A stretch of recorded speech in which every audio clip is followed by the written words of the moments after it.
Hi, good morning. I hope you're well. Yeah, I'm very fine. And it's good that you put me up from. Well, let me start because I was just going through your article, and the point that got at me first was you say the vicious scheme to jail Atoforsen at all costs by the MPP, as revealed by Richard Jakpa's recent application in court, should be worrying to all well-meaning Ghanaians. Concluded already that you see a vicious scheme to jail him at all costs? I said it was vicious because of the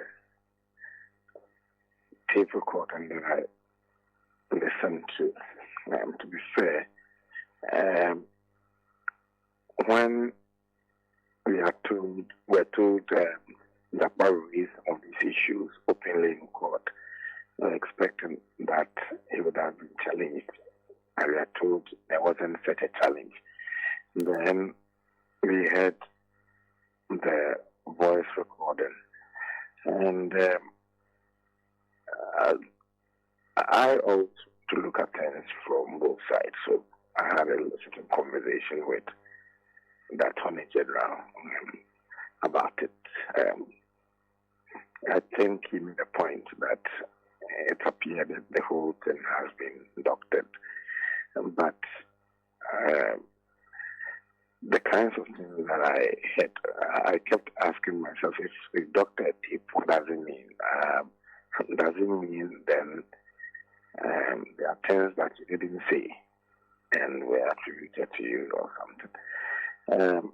What made me more worried was the recent suit again by Japan, that it was President Akufo-Addo and Ken Oforiatta who, according to Godfred, were putting pressure that Atoforsen should be jailed, and that he is not really part of those who are being targeted, and that the whole process is just what is happening to him is just to max the process that are aimed at targeting, are aimed at, Atoforsen.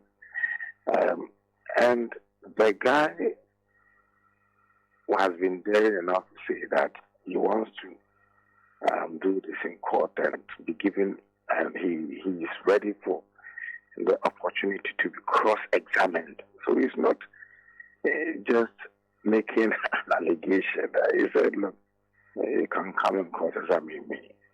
And my view is that if this guy succeeds in making that fact indubitable, that truly it is just a political witch hunting to get Atoforsen behind bars, then that should be worrying for all Ghanaians.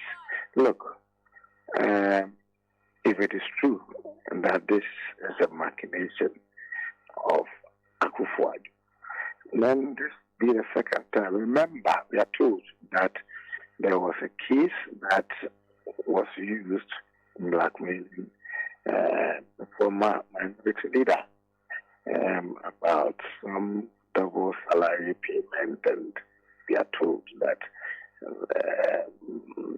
that was something that was used to cow former minority leader into submission. I mean, if to have this case hanging around your neck, to prosecute or not to prosecute, that would always tell you what to do, especially if you are dealing with the executive president, because you'll be scared that, look, if you don't comport yourself well, and then the green light is given and pressure is mounted that you be prosecuted, then we may be in trouble. And fast forward, it's gotten to out of force then, and then we still have this, and we are being told that as a president and Godfred who are behind this particular matter. And I'm saying that if it is true, or if the guys succeed in adducing evidence to support this, that would be very bad, for Ghana's democracy, particularly under this current regime. And I've warned that they may be walking on a slippery slope. If you are talking about regimes that can put in place machinations to deal with political enemies, I mean, the NDC, given its revolutionary antecedent, I know can do that better. That is not the route we want to go. But you recall that given the way Jerry Rawlings felt he had been treated by J. for after he exited office, he was expecting the same kind of treatment to be meted out to NPP appointees. It was who jailed former appointees of NDC for having caused financial loss to the state. And we've all been told that, look, as for the law of causing financial loss to the state, if my father told me if a police officer doesn't want to arrest you, then it means he doesn't really want to arrest you. But if he wants to arrest you, he'll find every reason to arrest you. By the same way, if a politician wants to find a way to withstand or to worry his political enemies, he can always use the law causing financial loss as a means. And Kufua was the one who jailed Kwame Febra, Victor Solomon, and all those appointees of Rawlings, former appointees of Rawlings, threw them into jail. Rawlings wanted something like that to be done to force appointees. And Atamel said no. You recall that Atamel's own party chairman, the lead Kwabena EJ, Dr. Kwabena, was insisting that certain things be done to some political enemies. And when his attention was drawn that you have to use legal process, he said, no, there are so many ways of killing a cat. And I'm told that it was because Atamels refused to allow the revolutionary fervor of the NDC to be at play. And that was the reason why Rawlings had much problems with him. And he died. He was replaced by his vice president, became President Mahama. And he's also a very calm, affable person. He also decided to follow the route of his former boss. And so the revolutionary favor of the NDC, in my view, was only suspended. And it is important to remind people who are resorting to all manner of means to do things against suspected political enemies and to blackmail them at all costs that the NDC can do so even better. And if we go that route, then they would suffer the more. But I don't want to be part of a nation that is vindictive. I don't want to be commenting about the fact that, look, they did this to your appointees and you're also doing the same. And we will not progress as a nation. And so it's important that we warn that if people have clearly run afoul of our laws as a country. Let the laws of the land be applied dispassionately, and let there be fair hearing. And the processes, let the processes be fair. But if we get to know that this is pure witch hunting, and then you want to find every means to give a dog a bad name so you can hang it, and then it should be worrying to our well-meaning Ghanaians, because when power changes hands, you may be setting a certain precedent that others may want to follow. But these others who may want to follow can be more brutal and can be more ruthless. So your fear is that this act might awaken a character of the NDC we all do not want to see. Precisely, in fact, you put it so well. It might awaken a character of the NDC, given its revolutionary favor, that we don't want to see as a nation that wants to be progressing. Atamnos did that so well by making sure that, look, let there be peace, and let's not be vindictive and all that. So I expect us to continue on that tangent. But it appears that even when he didn't do this, I know some former MPP appointees were saying, you said we were corrupt. Why is it that when you guys got into power, you couldn't even do anything to us? And I said, look, you probably don't know what you're talking about. It was one man who decided that he didn't want to be vindictive.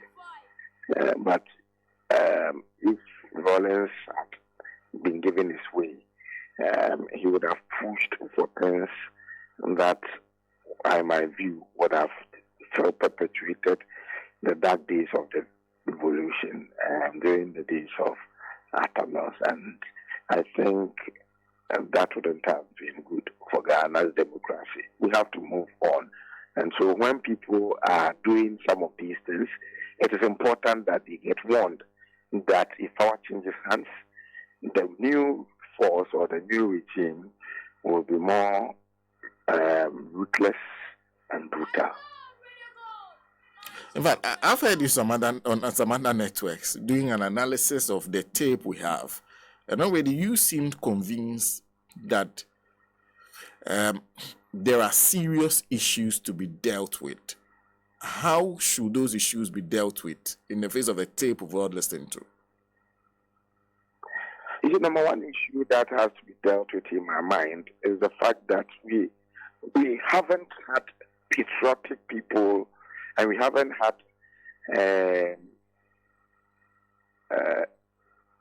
very, very, very competent people running affairs. We haven't had people who appreciate the enormity of the problems confronting us as a poor country. Why do I say that? Somebody has issued letters of credit to a company to supply ambulances. You come in to see that, according to you, some of the ambulances are defective. But number one, we are told that medical equipment that were supposed to be fixed in the ambulances have not been cleared from the harbor, from the one or from the early part of the time that this regime took over up till now. They are still there. Are we not causing financial loss to the state? Are we truly Ghanaians who appreciate the challenges of poverty and underdevelopment in which we find ourselves? Put that aside. The company that supplied these ambulances and equipment felt that, look, we are not going to be supplying these ambulances and equipment to only Ghana. We will be doing so to other countries. And given the way and manner the discussions of what we sought to do had assumed or had taken a partisan twist, we risk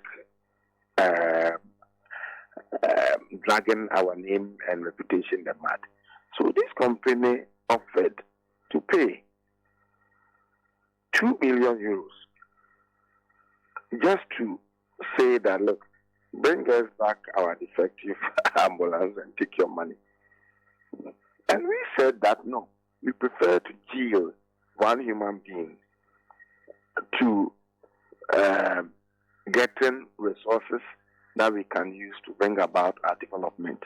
This is the attitude, a disingenuous attitude that encourages people to steal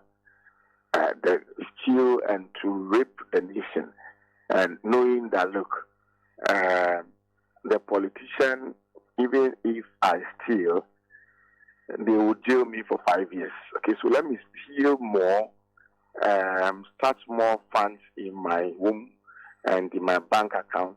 I'll go and serve just 5 years jail term and come and enjoy my looting. This is not an attitude that we must encourage. Why did we choose to reject the money that was coming to us just because we want to deal with one person? Must the resources that the whole nation can benefit from be thrown down the drain just because we want to be vindictive? I think it shows that we have appointed people to places who do not care for Ghana. Because if I were the minister, if I were the president, I would say no. I mean, collect that money before. Collect that money first. And then let us decide on what we can do after I've collected the money. Okay. And it tells you that we are willing to lose money just to further our interests of political vendetta. We are willing to sacrifice the nation's resources just for the purposes of teaching a political opponent a lesson. And in my view, that is not governance. It is child's play. It shows that politically and democratically we are not mature. That's only. You said that's the first issue in your mind that needs to be addressed. Do you want an explanation as to why government chose the prosecution route instead of making sure that we claim back as much of the money as possible if you think that the deal was not in our interest? I was asking a group of students that, look, you are in your room and some armed robbers broke into your room, and then you have some $10,000 with you. They voted with it. Thankfully, they've been arrested by the police, and thankfully, they have not even touched. They still have the money that is stole from you intact in their pocket. And I asked them, simple. They should think, what will you do? They can be prosecuted, and you can also have your money back. What will you do first? And first principles thinking, the elementary thinking. Everyone said, we'll collect our money. We'll collect our money first before we even think about what to do, whether to prosecute them or to do whatever. We'll take our money first. And I'm saying, but this is so basic, elementary thinking. A nation that is going about begging for $3 billion for IMF, and they are not giving the money to you at once. They are giving the money to you in a doomsome manner, thought. If somebody is bringing you 2 million euros, you still say that we want to jail one person, and because of that, the 2 million euros should go down the drain, or the company should keep its money. I think we are just not serious. Do you also feel that the Attorney General, per his conduct in this matter, even depending on the one tape alone, has shown that he appreciates the mandates and the law governing his office enough to still continue? You see, I always would love to give people the benefit of the doubt. I know and I believe that what the Attorney General did or is alleged to have done on the tip, I know and I believe that other lawyers have done that before, and other lawyers do what he has done, even though per their own rules it is not ethical. I know people do it. So my father, before he died, told me that there is always an 11th commandment: thou shalt not be caught. And he said, if you don't follow this and you are caught, then you must face the full rigors of the law. And so, in my view, even though everybody I know does what is done, it should. I'm trying to approach this whole issue with some trepidation. I feel that he's not the only culprit. Others do the same. But at the same time, I'm also thinking about the impact of what has happened on the judicial and court processes. You see, already, if you look at the various Afrobarometer surveys, one of the institutions of state that suffer legitimacy deficit is also the judiciary. People's confidence in the judiciary, it's not the best. I mean, the confidence in this institution of state has gone down, and this particular incident further decimates the public confidence in the court processes. And so I'm wondering that if he still continues, I'm wondering how people will feel. Will people feel safe, or will people trust the processes if matters are being handled by him as Attorney General? It will go low. And so rather than his deputy sounding like a social media political langard or party fusuda in trying to defend what has happened, I think they must rather be sober and say something more meaningful to the people of Ghana. Otherwise, they are decimating the public trust and public confidence in the court and the judicial processes. And I am once again worried about the silence of the Ghana Bar Association. And over the weekend, I was thinking about them.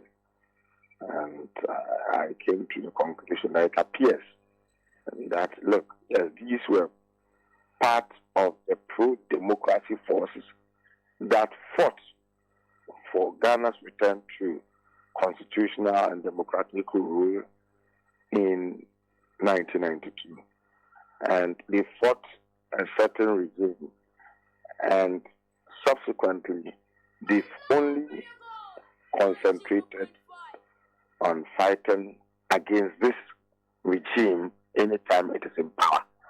So it was Rawlings, it was NDC, and it's been like that.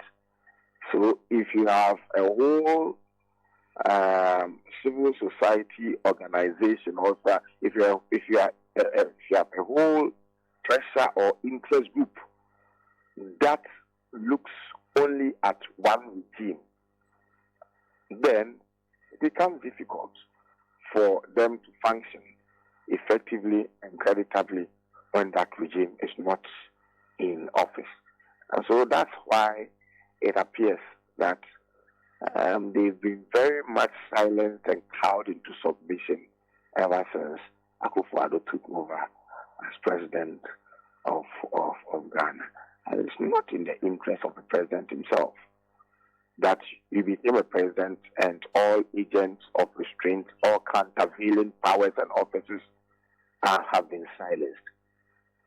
It's not even in his own interest, because he who is cutting a path would not know his back is crooked, and sometimes it will take credible voices to be able to tell you that, look, what you are doing is wrong. But look at them. They've been very, very, very, very silent. Very, very, very silent. And I am worried. I'm worried that they are behaving like this. And we all, if God gives us life, we would all watch them critically and carefully if another regime takes over. And they should be told, or they should be warned, that some of us would wage a personal crusade against them.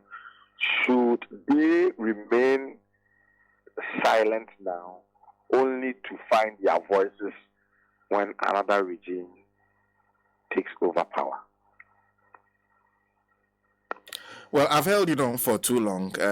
What I'll do is then I'll read your conclusion to you, because this is your own conclusion, and I know you recall what you wrote, but just for the benefit of our listeners, it is disappointing to know that these things are happening under a regime that we all thought knew better.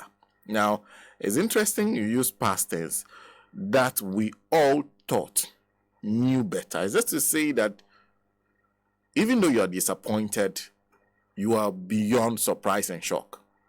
You've gone past that.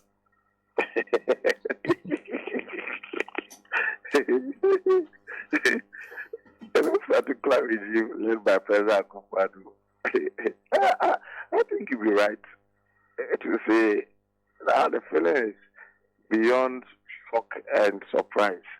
I just can't understand who bewitched or who is bewitching them. I just can't. Because there are certain things that happen, and then you wonder whether are we crazy or something. And so I am so disappointed. Even Jerry Rawlings, who doesn't believe in multi-party democracy, wouldn't do some of the things that are happening under this regime. We never had lack of confidence in the judiciary during Rawlings' time. It was, people may perceive some of the judges as biased there, but it was not so pervasive like it is now. And so I am very worried, very surprised, and beyond surprised, and I'm shocked beyond shock. And sometimes the apostles of democracy, the apostles of good governance, are the worst offenders when they are given the mandate to rule. But permit me to also add a certain response to, over the week, I heard some people trying to say that I am flip-flopping or I'm contradicting myself about a certain call for presidential debates, and by some of my good friends in civil society. I know my old friend Imani, Franklin Kujo, and others are calling for a certain presidential debate, and I've spoken against it, and people are saying flip-flopping. And I say, I'm saying that maybe they don't understand me. You see, I have organized presidential debates. I've organized town hall meetings and evening encounters. I worked at the IEA, the only credible debate organizing body then, from 2004, and left there in 2018, 14 years of experience. We used to organize these events. And the whole of in academia, I'm yet to see.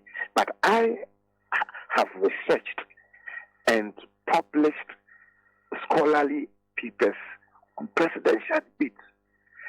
I have researched the impact of presidential debates on electoral fortunes and the impact of presidential debates in our quest for democratic consolidation.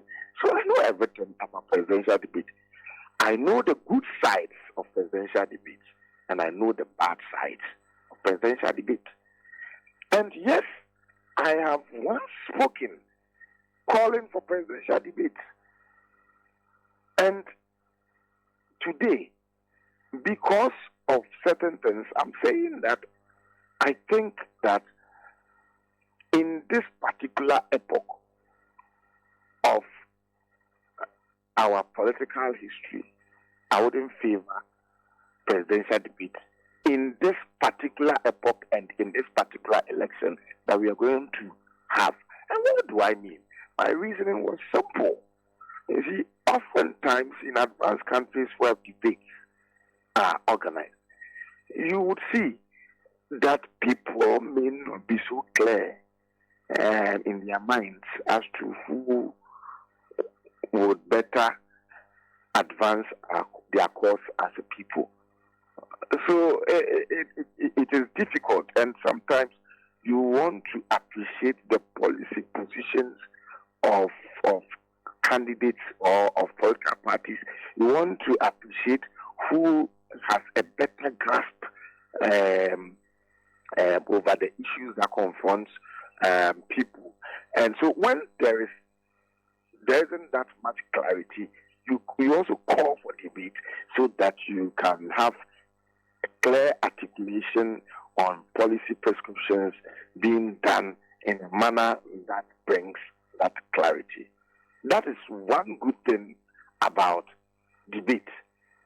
Okay, now I've said that I am able to I've now been able to compare from 1992 up to now. But fast forward, I've been able to compare what the previous regime did and what the current regime is doing.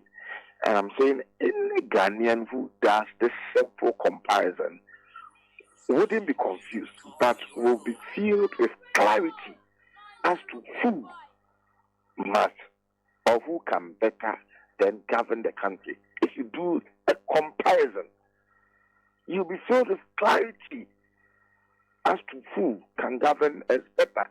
And I'm saying that if I have this clarity, then I don't even want a debate, because the other negative side of debate is that it encourages demagoguery. Go and Google, well, for the sake of listeners, political demagogues are people who can only talk their way and say the kinds of things that people want to hear just to be able to be popular. And I'm saying that in this particular epoch of our political development, we don't need demagogues. We don't need people to just come and talk, because the talking have been one too many. Akufo-Addo was talking plenty, and we hailed him, and he's disappointed. It's gotten to that point in time where we don't want to encourage or create any platform for demagoguery, because demagogues or demagoguery now should have no place in our governance and democratic system. So I'm thinking that we should all be concerned about how to reset governance to its original settings. We should be thinking about where we were and how things now aren't the same as what used to happen in time past.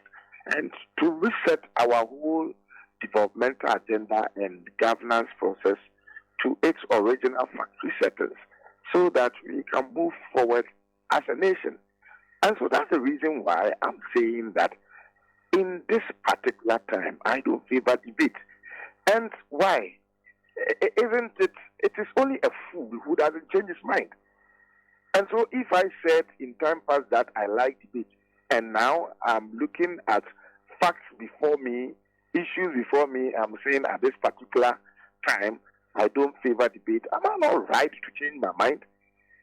We voted for President Akufo-Addo, but now, if he contests again, if he is given the opportunity to contest again, now or in the year after, I would never vote for him. And if refusing to put my vote on autopilot, as others are doing, makes me inconsistent, then I want to be consistently inconsistent. Let me end by once again saying that it's only a fool who doesn't change his mind. Because you raised that one issue, you said if you put the performance of the former government against the current one, you are clear in your mind. So you have that clarity. On the basis of that, share your clarity with us. What have you concluded? Oh, I think my discussion with you is not ambiguous at all. Whatever I've said, Ghanaians are too discerning. You needed 4 cedis to get $1. And that was a huge show of incompetence on the part of the previous government. 4 cedis. We said, but Kufo made it $1 to 1 cedi. So why is it that under your regime, it is 4 cedis to $1? It was a huge show of incompetence on the part of John Mahama. Now, you need over 15 cedis to get $1. And you say that there is no clarity, and I should say something beyond that. I think Ghanaians are wiser than me. Prof, always a pleasure talking to you. Thank you very much, and I wish you the best of the day and the week. Thank you. Professor Prof Gyampo is a professor of political science at the University of Ghana, speaking to us. Always a pleasure having a conversation with him on national issues. Now, and a big thank you to Sami Jemfi, even though it's always difficult to get him to speak to us, but he does well updating us. This is okay. So this is news coming in from the courts. Remember the last time